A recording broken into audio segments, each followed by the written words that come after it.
Hey, it's Todd Ault, and I'm in San Diego at the Secret Knock conference, where I just got done speaking about an hour and a half ago.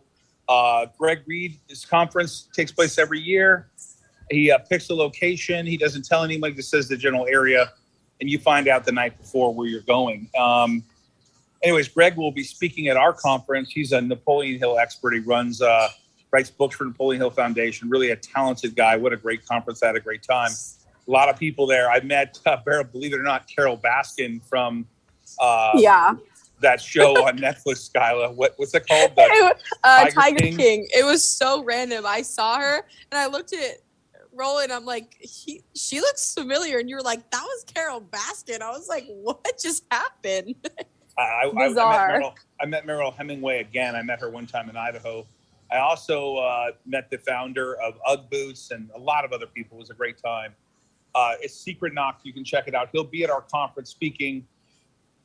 I was going to say yesterday, but on Sunday, obviously, we had the Texas Motor Speedway race. We ran an Alzheimer car. We ran the BitNile car, of course, with Connor Daly. It was a great time. VK did great. BitNile was also on that car. Ed Carpenter Racing, of course, we love Ed Carpenter. It was fun. We're part of that season. We're part of the racing promotional campaign, what we're doing for BitNile. Upcoming, a lot of new products from BitNile, including things you're going to want to learn about if you want to mine Bitcoin. That's coming up in the future. Crazy day today. We're going to talk about that too. Making Alzheimer's just a memory. Important stuff with Alzheimer's car. Hey, Brett, you put up a photo from yesterday?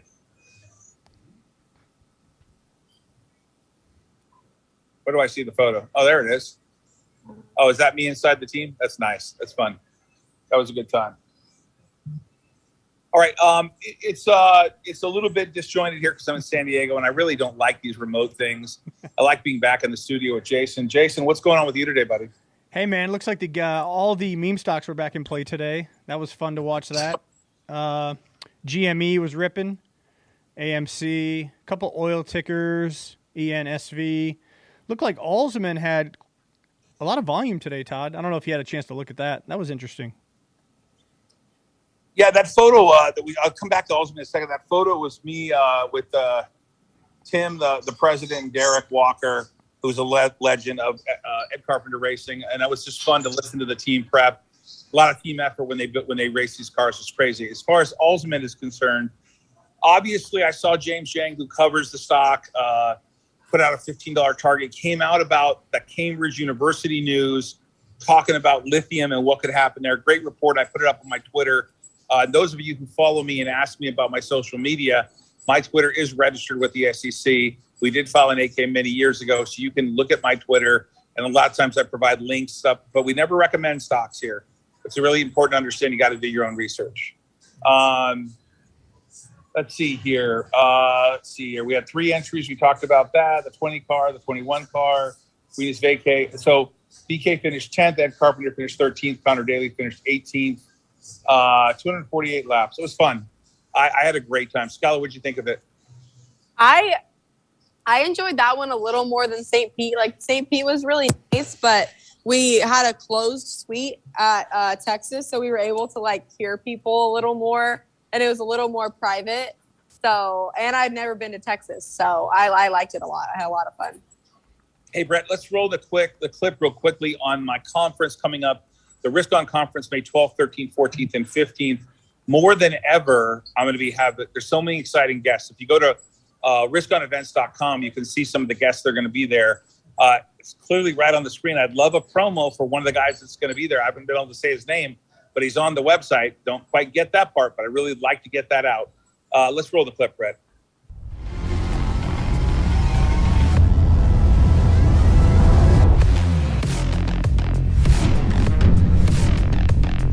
If you have a business that's doing $1 million, $500,000, and you want to grow to 15, 20 million, these things are going to be available to you. We are launching a platform, the Risk On Business platform. This will make somebody's life about 1,000 times better. You got a business and you want to expand your business, whether you're in the restaurant business, you're in technology, you manufacture something, whatever your business is, if you want to scale it, you want to be here. This is going to be a conference where you can learn something, meet people, and network.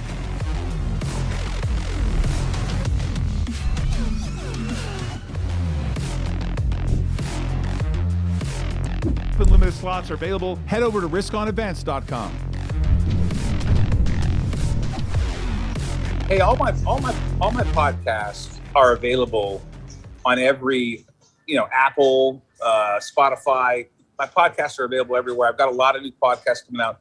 You guys got to check out the one with Kalpana Pod and all the other podcasts. I'm really interviewing a lot of people I like, including Greg Foss, who's going to be at the conference. Check out riskonevents.com if you guys want to get your tickets to the event. And enough promo for today because we have it shortened.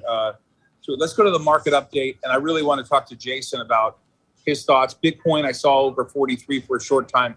Jason, take it away. Let me know your thoughts on the market.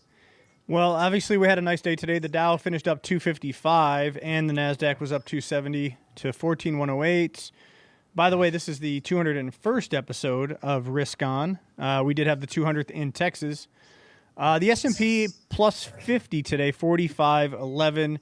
The smash of gold, silver continues. Gold, $1,922 an ounce. Silver, $24.90. So cheap, in my opinion. Half of its all-time high in a huge environment where inflation is massive. Dollars have been printed into oblivion. Silver is actually a strategic metal used in biomedical industry. Massive conductor of electricity. Used a lot in defense for missiles. That's for sure. Silver is, it's very undervalued. That's just my opinion. Look at the chart. Highly manipulated also. That's a fact. It's proven fact because JP Morgan has paid a massive fine numerous times regarding manipulation in the silver market. That's a fact. You can look that up. Copper, $4.70. Bitcoin currently $42,673. Todd, Ethereum was actually around 3,000 as well. Todd, you mentioned the chart looked very bullish on Bitcoin. You said that it's possible that we could test 45,000 here in the next, days, maybe a week or two. You still feel that way? Yeah, I think in the next 7 days, you're going to test the 45,000. Bitcoin looks strong. Obviously, it's not a recommendation. We don't recommend buying or sell securities here. You got to consult with a financial expert. But I will tell you, we do mine Bitcoin a bit now. We mine it. We're installing a lot of miners. Jason, seeing reports that you just took delivery of another 297. And obviously, we've already talked about that. 2,300 coming at the end of this month. We're cranking out more than one Bitcoin a day. Could not be more prouder of the team. Really, really thrilled about that. Jason, some things that concern me about the market. You got the 10-year at 238, 2.38%. Well, that's not a big deal. You got oil at 111 a barrel. That is a massive tax on the average person, a massive tax. Just incredible. We talked about gold, but copper still 471. Yep. You got a massive internal tax taking place, and I don't think that we're going. I mean, I talked about this before. I think you've got a new $100 handle on oil, maybe $90 on oil. I don't think that there's a reason why they're going to let this go down. I don't. I mean, Jason, are they going to be pumping more oil? What are they going to do? It's very clear that this administration doesn't want to become energy independent. That's a massive problem. You're looking at massive issues with the supply chain as it relates to food now, with wheat. So from farm to grocery store, we have about a 90-day food supply. So what that means is when you harvest the crops and the farmers send it out on their way to the different environments of retail where consumers can consume, there's a 90-day period there from farm to store. After that, you're basically clear. You have issues with supply. So I'm reading a lot of stuff about wheat and how much wheat Ukraine and Russia exports and the demand that's ongoing, getting higher. I just think we're going to have some food shortage issues, not like the toilet paper run during COVID, but I think you could see some food shortage issues, not like globally, but I think in some hot spots, maybe unfortunately in some of the impoverished nations, possibly the entire continent of Africa. I mean, I see a lot of doom and gloom coming from a standpoint of food availability. I hate to say that, but that's my thought. Jason, obviously, Nile announced a special dividend, 140 million shares of common stock have turned on green once it converts into Imperalis, and 140 million warrants. Don't know if there's a lot to say about the press release speaks for itself. Been getting a lot of questions about the timing. We said really clearly in there when the audit was done, we thought that would happen.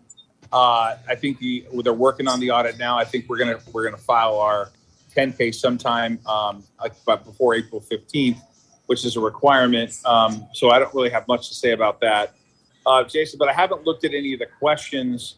Let's spend 5 minutes on questions. Any thoughts? Yeah. Let's go to Julie has a question. It looks like it involves let's see. The SEC is contemplating whether to require companies involved with BTC, other digital assets, to disclose their greenhouse gas emissions from cryptocurrency mining, Gensler said. So I guess she's probably asking if we're concerned about that type of stipulation there and what could come of that regulatory. Yeah, we mine off of nuclear power mainly. It's like 85%, 82%, very little coal, if any. So I'm just not terribly worried about that requirement. Miami conference, Bitcoin conference, I'll be there. Yeah, for sure. I actually think I'll be meeting with someone important there, so I'm excited about that. I'll be there for a short time. Are we getting those bonus shares? Yeah, anyone who owns NIO will get shares of Mullen. Not Mullen, sorry. I mean, that was a mistake. Sorry about that. Let me correct that.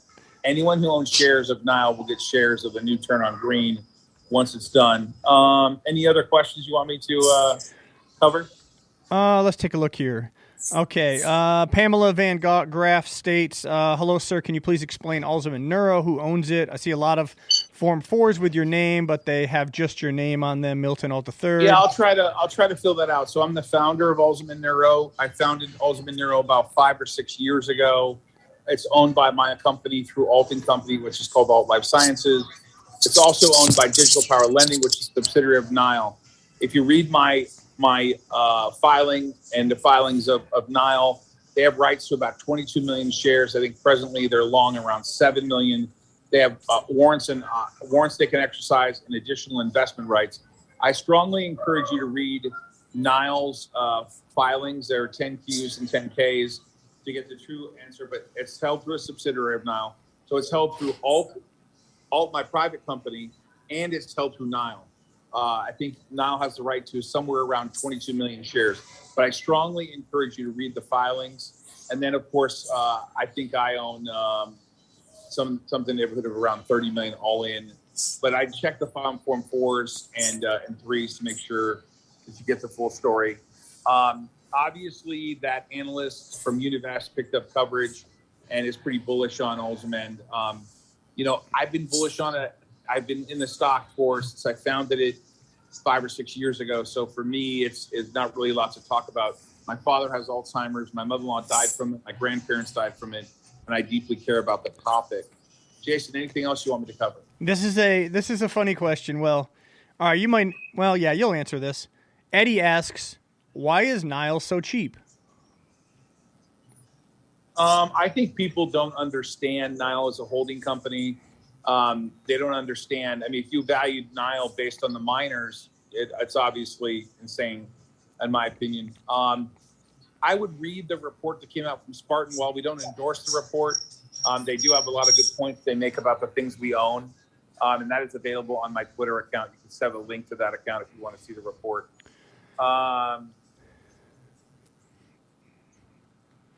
Let's see, Mr. Ault, if you had a choice, I'd choose Caymans over Opus One. Yeah, for sure. Let's see, Todd is daddy, and I love Todd. Niles going to 7. Very kind of you, but I don't think that's the case. I can't recommend the price of the stock or where it's going, or anything like that. Jason, I'm down at this conference, and I got to be honest with you, I feel a little left out here. Yeah, I know that yesterday we had that announcement about the special dividend.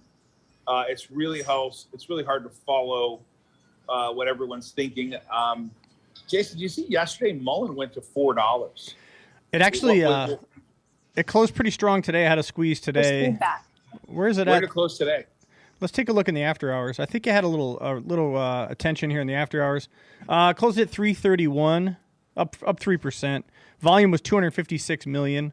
Continues to trade, big volume.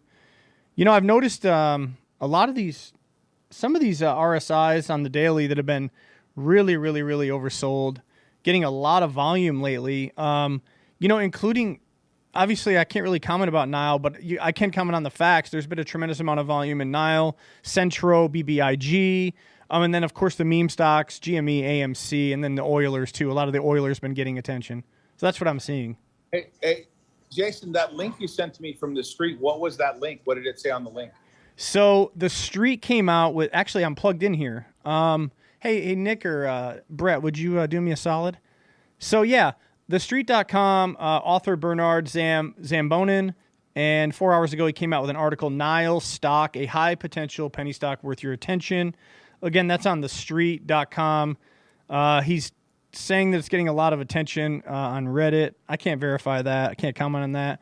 But again, it's got a nice picture of the BitNile car, talking about the holding company structure and how it's basically has a lot of upside, a lot of potential. It's got participation in emerging sectors like EV with Turn on Green, with the BitNile Inc., the pure side of the Bitcoin mining, and of course with the defense business.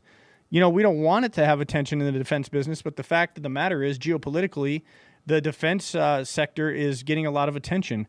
So it gives you a biography of BitNile, who they are, Las Vegas-based company, talks about DeFi, talks about the structure of the holding company and the subsidiaries. It's a really good article, Todd. It's quite involved. That came out 4 hours ago. Nice. Okay. Skyla, it's your time. Let's go. Okay.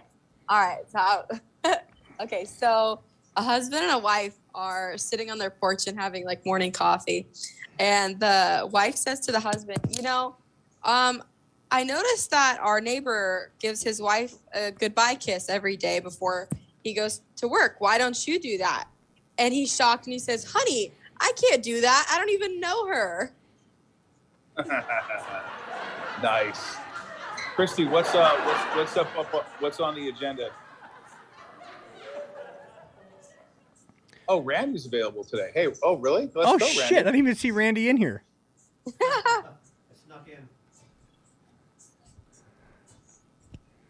What do you got for us, Randy? You got anything you want to talk about racing at all?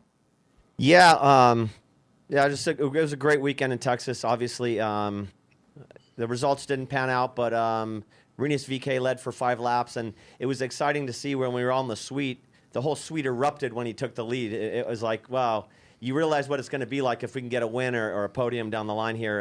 It was real exciting. And then actually, I don't think people knew, we were all sitting in the suite, and Ed Carpenter led for 4 laps also. Lap 194, he took the lead for 4 laps through the pit sequence, but that was awesome. Let me be clear. If he wouldn't have got that crash wouldn't have happened, that would have been a great strategy. Yeah. So that was a long yellow, and everyone was able to conserve gas. So yeah, Ed Carpenter did lead, but unfortunately that crash gave everyone an opportunity to continue to participate. So yeah, it is what it is. Randy, anything else you want to cover? Yeah, just I just thought it was a super proud moment for Stefan Jackman. I was on the grid before the race, and he stood next to Ed Carpenter, next to the Alzheimer car, and it had to be a super proud moment to see him watch the car roll away on his maiden voyage. And I was happy for Stefan. And then also, Christy, our producer, had a little surprise. Her parents rolled in from Louisiana, and she wasn't expecting that. And they're super nice people. I got to meet them, and so there's a lot of good fun this weekend for sure. Hey, tomorrow the show is going to be at 1 o'clock, 1:05 Pacific time, on time. We're going to be covering a lot of questions about Mullen, a lot of questions about Nile. It's going to be open mic, talking to our investors, friends, and colleagues about some of our investments. We're going to have a really at least a 30-minute question and answer session. Jason and I will be there about Bitcoin. Then we're back in the studio on Friday, guys. Tomorrow I'll be doing the show remotely, but we will be doing a lot of questions, so be ready for your questions tomorrow. I appreciate everybody. Check out riskonevents.com and make sure you guys check out my... Hey, for those of you who think I pay for followers, I do a lot of advertising, and yes, it does lead to me getting followers, but I just passed the 2 million mark on my Instagram this morning. 2 million people paying attention. That's crazy. Yeah, we're heavily promoters. We're promoting the idea that anyone can start a business if they care about it. anyone can focus if they're willing to risk on. Risk on, everybody. Jason, thank you so much, buddy. I know you're working hard to get those miners delivered. Skyla, thanks for being here with me. Christy, team, Nick, Brett, miss you guys. Be back there on Friday.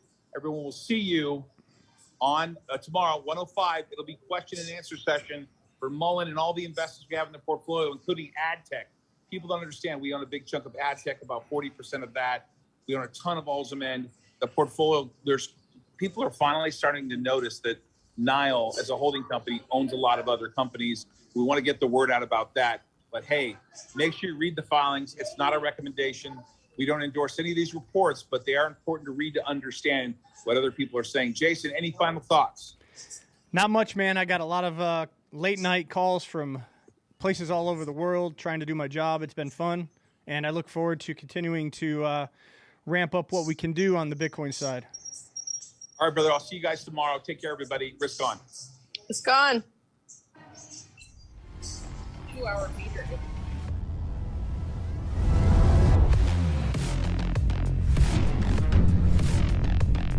If you have a business that's doing $1 million, $500,000, and you want to grow to 15, 20 million, these things are going to be available to you. We are launching a platform, the Risk On Business platform. This will make somebody's life about 1,000 times better. You got a business and you want to expand your business, whether you're in the restaurant business, you're in technology, you manufacture something, whatever your business is, if you want to scale it, you want to be here. This is going to be a conference where you can learn something, meet people, and network.